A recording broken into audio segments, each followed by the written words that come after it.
Hey, what is going on, everybody? Boilon here, and today we're actually not going to be talking about the Scourge event. Well, at least not directly. Although I think that there is still something to do with it here, and we'll actually be talking about how and why farmability is as bad as it is, and how the shift from old-style legendary character releases to the Scourges have impacted this. Now, I don't think that's the only reason. There's quite a few of them, actually, and I want to actually look at the data that I have collected. Of course, you know, I have sheets and tables for all this kind of stuff. Some of you might have seen this stuff already that I reference from time to time in various videos, but I want to really examine where we're at right now and why things are getting worse and worse and worse. Not only are we getting more characters released, but we're getting less characters farmable, and that is being kicked down the road ad infinitum. And it would seem, you know, that we need to really talk about this and where that leaves us when it comes to new character releases and how to temper our expectations here. So without further ado, let's get this show started.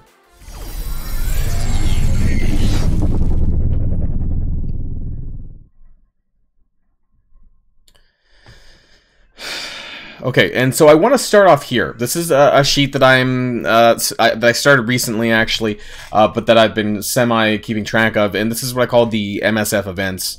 I started this actually at the end of 2021 there in December, and the reason why we're starting here is because I want to talk about some of the newer characters that have been released through events.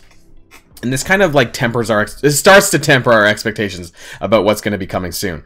And so specifically, I want to talk about the character, milestone events, things like that. So like magic, that's the first one I want to talk about, because the amount of shards that were made available for these types of events.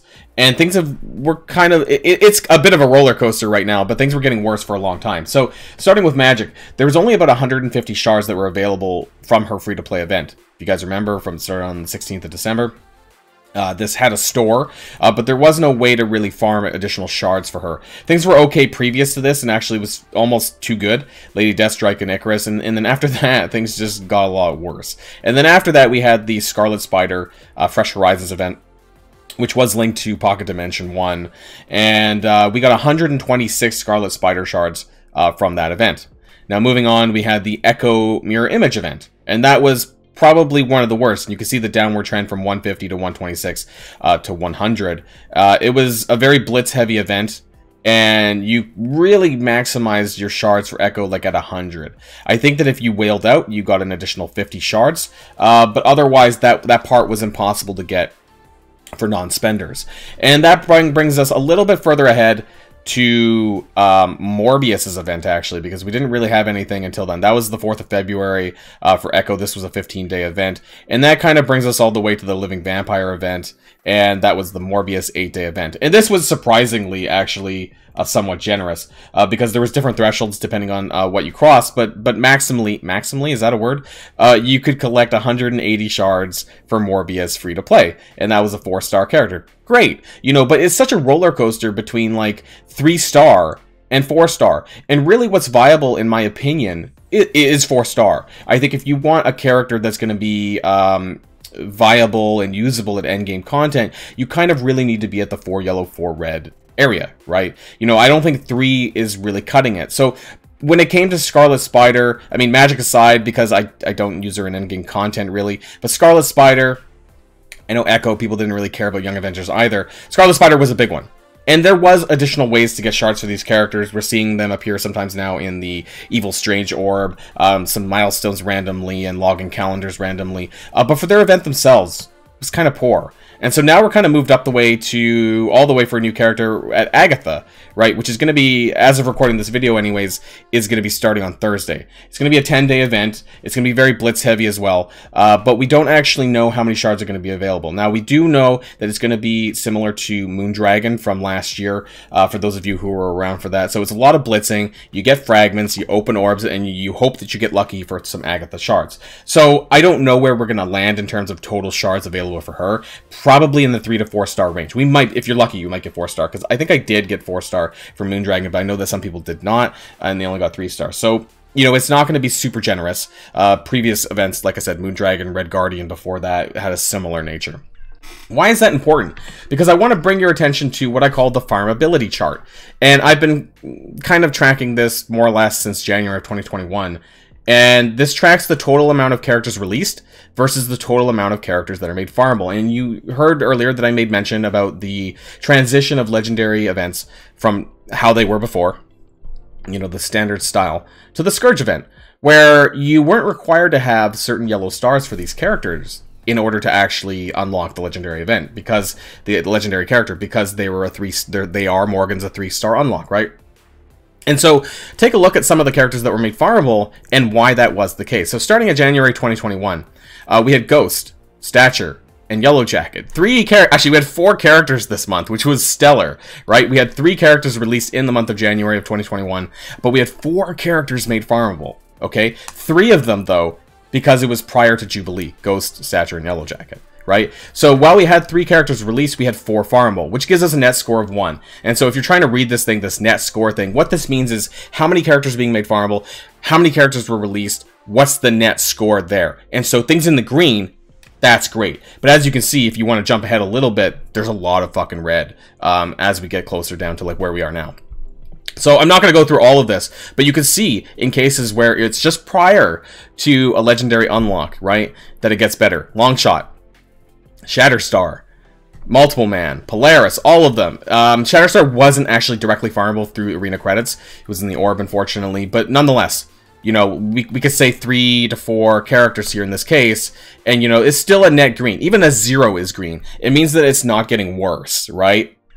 And you can see there's just a whole swath of characters being added, more or less, you know, at least 2, with the exception of February 2021, 2 characters per month, really. And that was a lot better. And then we kind of just jump ahead here to December 2021, of, you know, which wasn't that long ago, actually, but 4 months ago. And we had Anti-Venom move to the War Store, and that's who I consider to be the farmable character, because Deathpool, in exchange, was moved to the Premium Orb, because Anti-Venom was moved from the Premium Orb to the War Store. So I don't count this to be farmable, which is why I highlighted it in orange. Does Scopely? I don't know, because they've used the term fountainable before. They understand this now. Cerebro has used that term before as well. And so for me, that means no. So we had 3 characters released in December, that 1 farmable, and so we're at a score of -2. -2 is really bad, right? And then this has been happening every single month since. Shang-Chi, January 2022. Cloak, February 2022. I mean, some might argue that the Blitz Orb isn't farmable, but I think there's a lot of fucking currency out there for Blitz credits. If you Blitz, you know, it doesn't take a long time to get them unlocked or to get star ranks for them, I must admit. So this is probably the most farmable. I don't consider Premium Orbs or Arena Orb farmable, so take it for what you will. But either way, I mean, that's all we got, right? So that is farmable. Or the character being kicked out of the Blitz Orb, which would have been Misty Knight, I suppose. So either one of them is considered to be the farmable character. Cloak into the Raid Store, Moondragon onto the Node. All of these, a lot of the characters who were made farmable, once they became farmable, were kind of obsolete in a lot of ways by the time they did it, because it's so fucking slow, right? And so after going through all of this, where are we at in terms of my chart anyways? And so the way that I do my chart, and we're at a -9, right? And so legendaries aside, this basically means to me that we're 9 characters behind farmability to where I think is appropriate, okay? And so the bottom kind of counts this a little bit really well here. I'll zoom in a little bit. Where we are now, currently unfarmable as of, this should say April 10th. I updated this a little while ago, but it's still relevant. April 10th, 2022. Legendaries and Dormammu aside, 22. And I think this is still accurate. Because we have Emma, Deathpool, Kestrel. They don't count because of the exclusivity. And I want to say that we're almost coming up on fucking 2 years of Emma Frost. And she's still in that fucking Milestone orb. Okay? She was released in August of 2020. Is she still going to be there in 4 months? I fucking hope not. We're going to take a look at that when we go to my character tracker sheet here in a minute. Solar Surfer, Dagger, because again, Dagger is in the Arena Orb. I don't consider that farmable, but I do consider Colleen Wing, to me, is that farmable character, not Dagger. Silver Samurai, Lady Deathstrike, Cersei, Icarus, Magic, Ghost Spider, Scarlet Spider, Spider-Punk, T'Challa, Echo, Kate Bishop, and so on and so forth until we get to where we are now. And so all of that equals about 22 characters. And so what does that mean? You know, we're roughly 9+ months behind on farmability, depending on amount of total farms per month.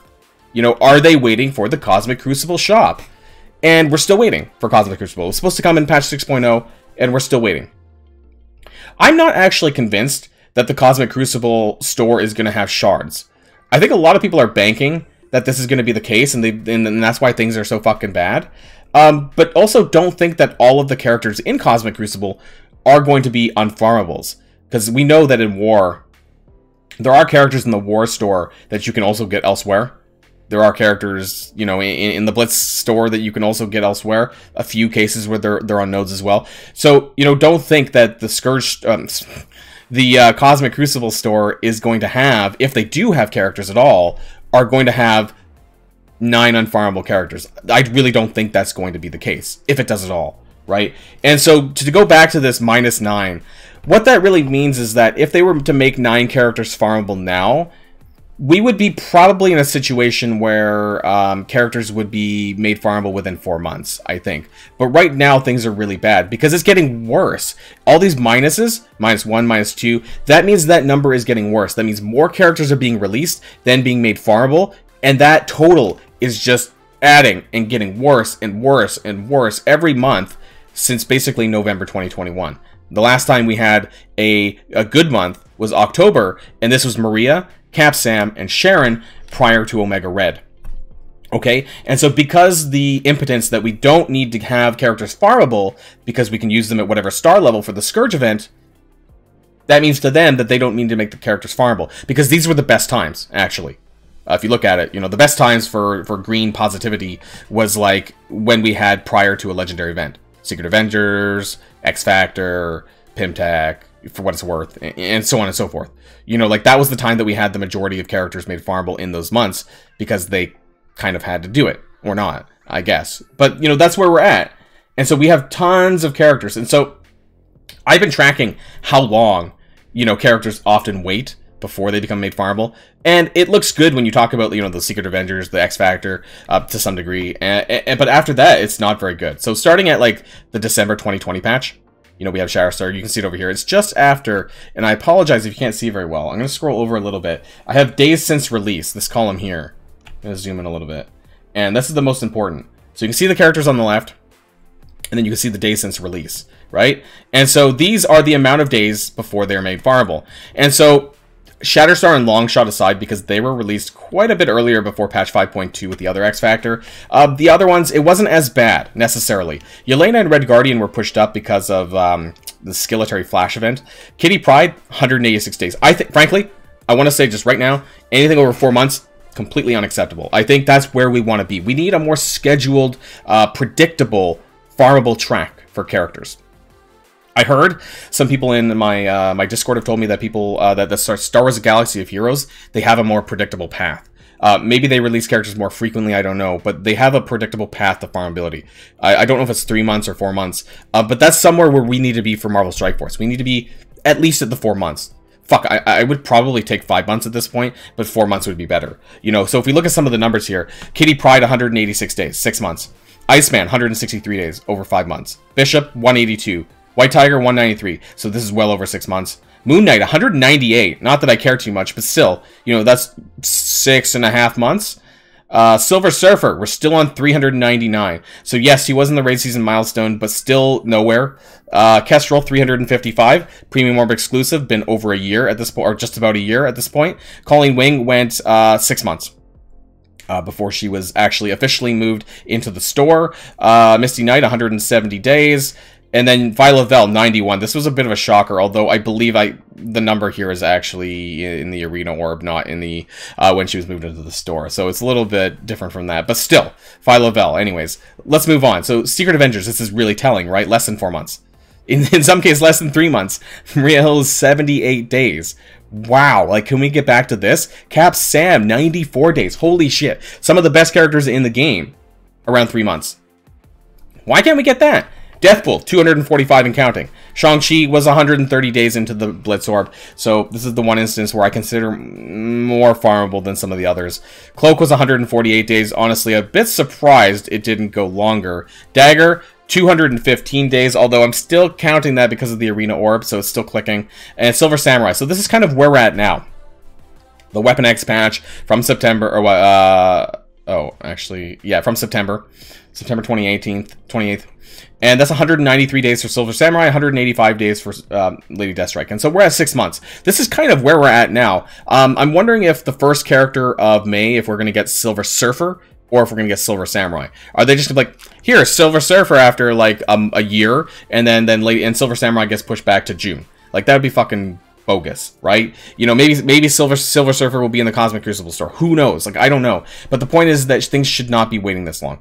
Cersei and Icarus over 5 months. Frankly, I think that that's going to be a harder farm approach for them because of how powerful they are.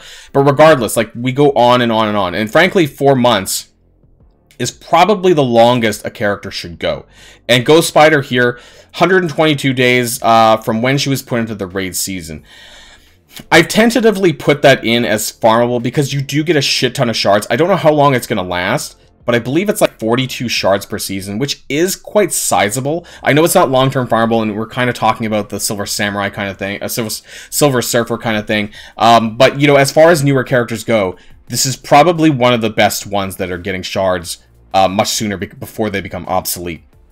And that's part of the problem, is that most of the time, the characters become farmable, and then they're obsolete because we don't even care about them. Moondragon's a really good example of that. I have that here actually at 264 days. Because holy shit, like, no character should be that long. How many months is that? Jesus, like 7, 8, almost 9 months, right?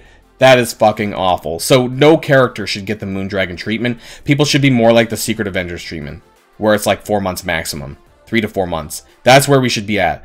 And so really what that means is like things like Web Warriors should all be farmable now or pretty soon. Scarlet Spider and Spider-Punk should be, but we know it's not going to happen. And so I don't know what needs to change, but things are looking pretty bad. So they need to get off their ass. I honestly, if Cosmic Crucible does not have shards in their store, I really fear for this. And what does that mean, right? And that means that we have to care more about the characters as they come out as new releases. And that's why I do things like the events, this stuff, the event page, right? Keeping track of how many shards that we're actually getting for each character, and why that's important. Because we're very unlikely to see shards for newer characters for some time to come because of how bad the farmability is. So be in the now, and I guess when a character does become farmable that's still somehow relevant, great, you know, fucking throw a party. But other than that, things are really shit. Things need to get better, but I don't know if they will. So that's the end of this video. Let me know what you think in the comments down below. Do you wait for characters to become farmable, or do you just kind of if it happens, it happens? I don't even know what to do with it. Actually, I don't even know what to do with my promotion credits sometimes because it takes so long before characters become farmable that often I'm just stacking up my promotion credits because I don't want to upgrade them when they do become farmable. Let me know all of that in the comments down below. Until next time, stay safe and healthy, and I'll see y'all later. Boilon signing out.